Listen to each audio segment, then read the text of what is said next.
All right, guys, we've all been there. You get your gain set to where it works for the music that you're playing, and then you add a new song to the mix. Or someone wants you to play something on YouTube and you're doing your demo and it clips all the crap. You're like, it's all over the place. Or maybe you like playing a mix of based out music and music that isn't rebased, like some old rock and roll tune. But you have to crank the volume way up whenever you play those tunes. Well, I can show you a workaround that'll fix that problem and also keep you from blowing up your stuff whenever you're going crazy with the bass knob. Let's check it out. Now, on the screen, I have a track that I created, and I've intentionally boosted it to the point to where it's clipping all over the place. So let's assume that you just loaded this track in. I want to play this track as one of my playlist songs. And it's a rebased song, and it's really hot. You're like, I want to make sure it's safe, right? So you drag it into Audacity, which is, by the way, a free program, and it's absolutely amazing. I've been using it for years. Whenever you drag it in, it's going to be white like this. So we want to go ahead and select it, make it light blue, and then go up here and click Analyze, and then click Find Clipping. Now, in this box, you want to have these both set to 3. And then hit Amplify or Apply. Now, it's looking for every instance of clipping. And as you can see, it's basically the entire song is just one big, huge mob of clips. So we know it's got problems. But I want you to hear some of this to see if your ear can pick up the clip.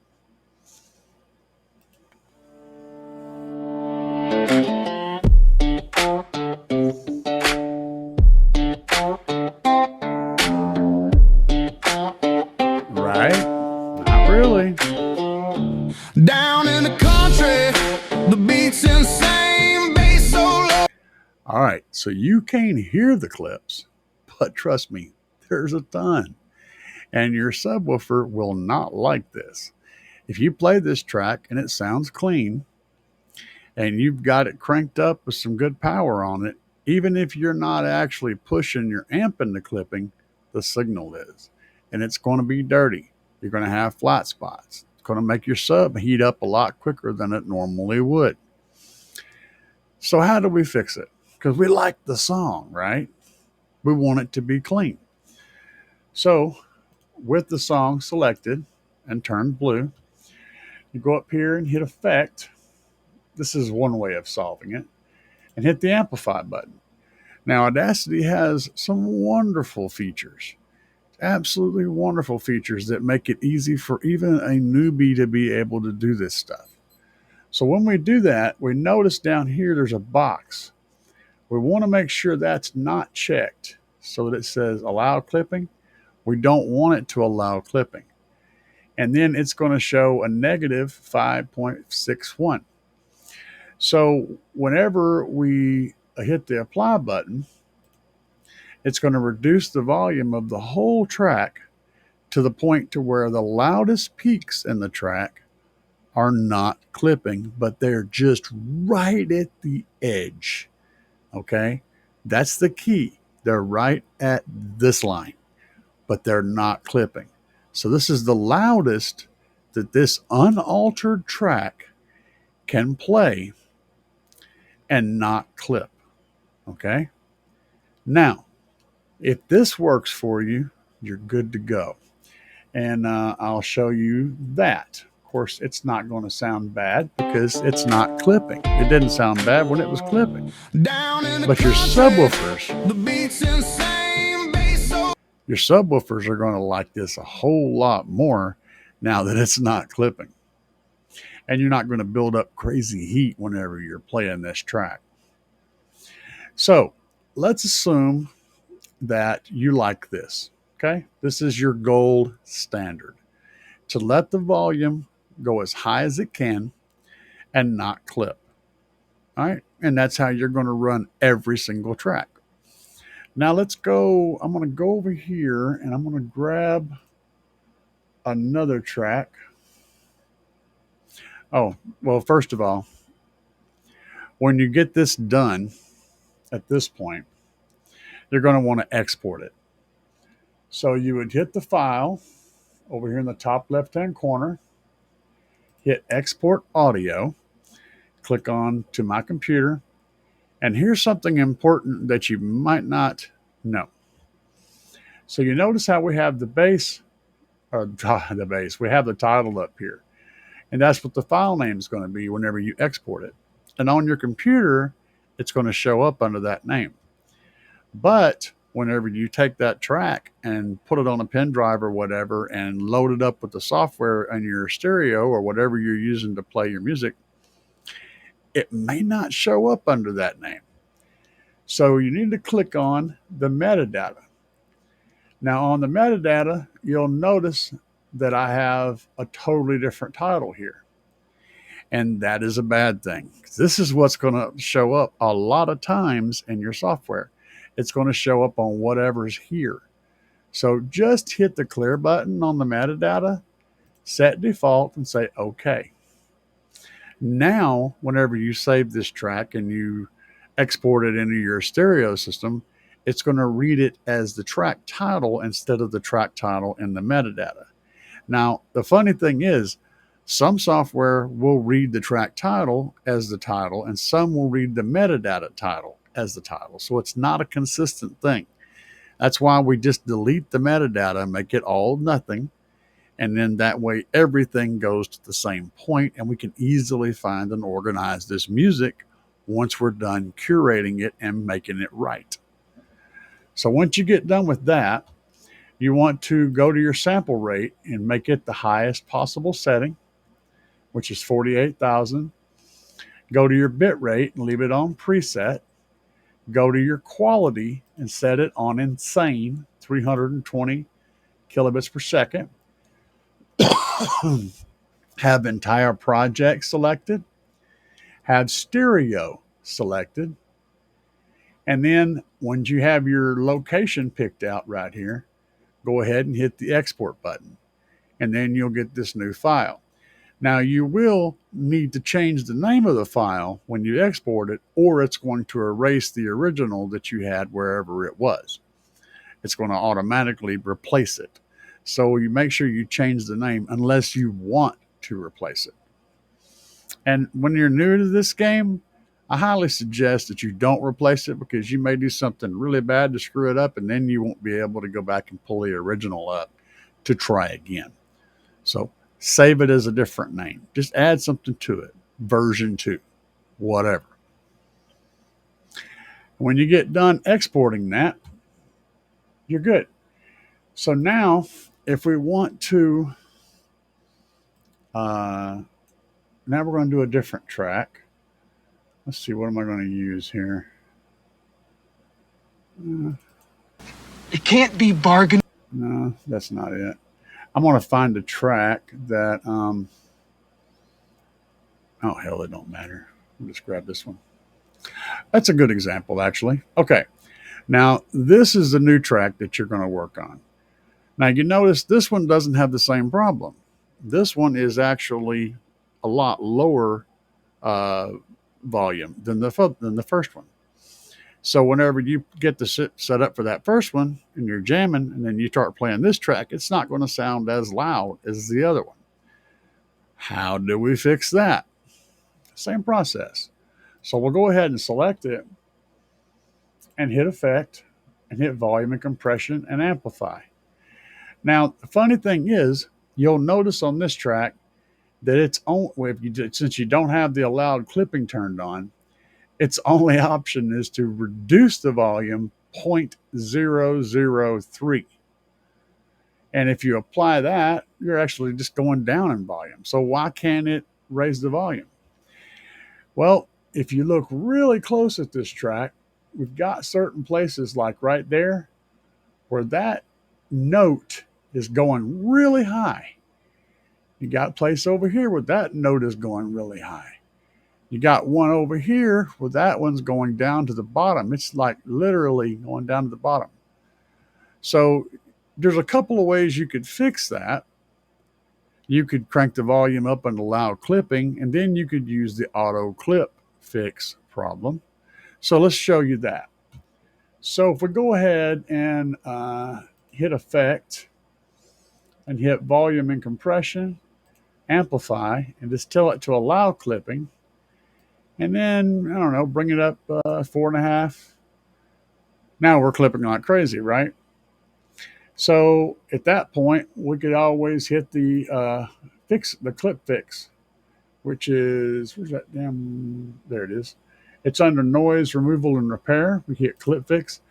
But the thing is, what that's going to do when it gets done is it's going to basically reduce the amplitude of the entire track back to the point to where it's not clipping anymore. It's not going to lower those spikes. But there's a way we can lower those spikes.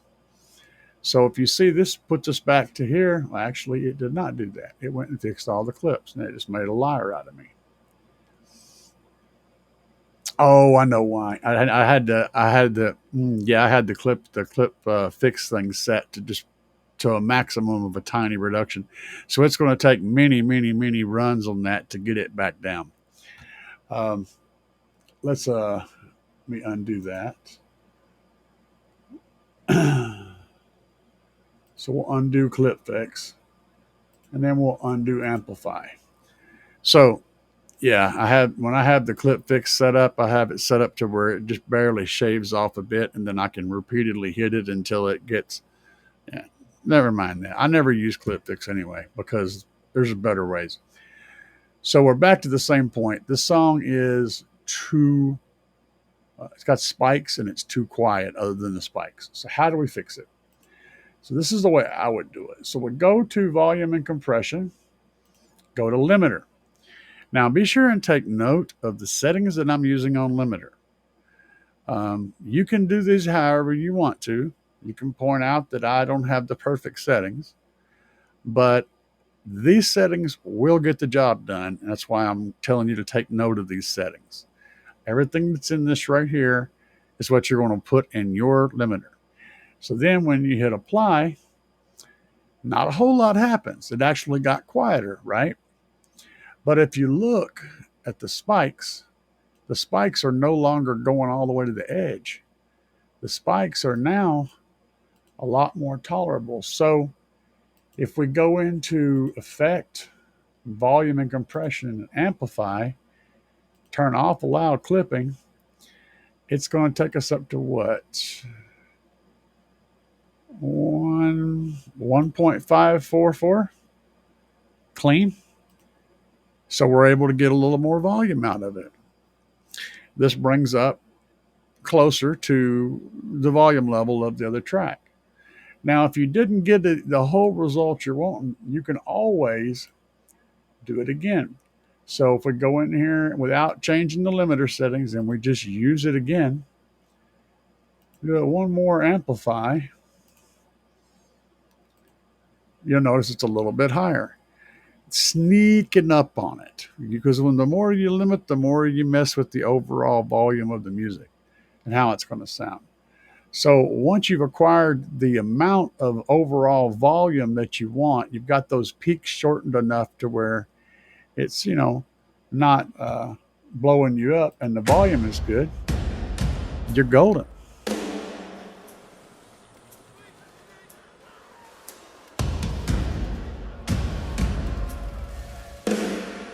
This is an intense song.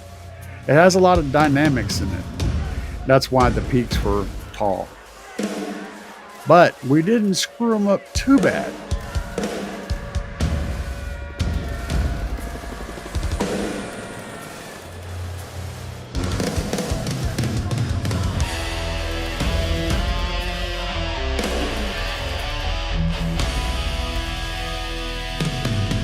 See, it still has some good dynamics in it. We just knocked down a little bit on it so that it fits more. The overall volume sounds the same. The point is, you can alter the music as much as you need to make it fit your ear and your way of doing things. You could take a song from the 1980s, nice Van Halen track, throw it in there and boost the volume of it up to the point to where it's not clipping, but it's close. And it's going to be louder overall and sound more along the lines of the same volume level of other stuff that's played from a modern era.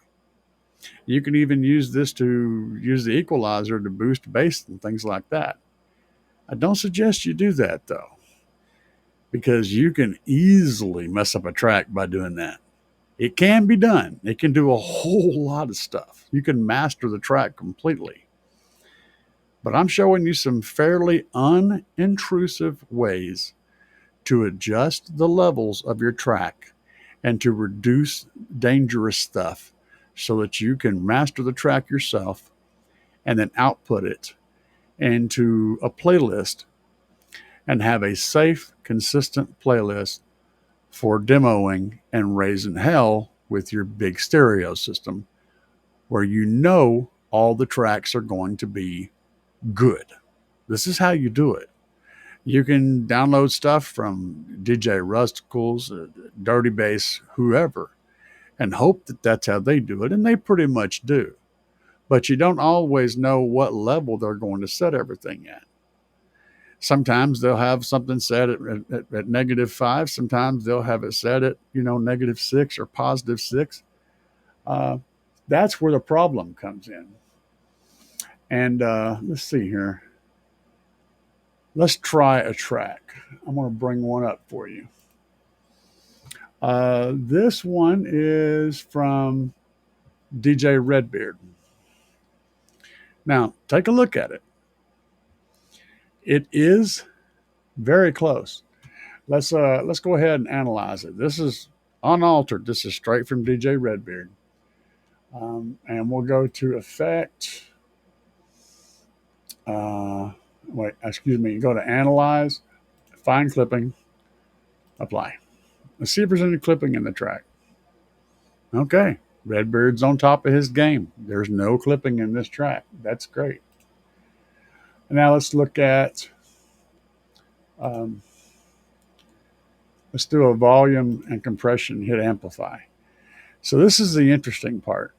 It's going to, if we have that unchecked, it's going to give you the ability to amplify it a little bit more without clipping. It's got 0.113. Well, that's the amplitude that this track is at.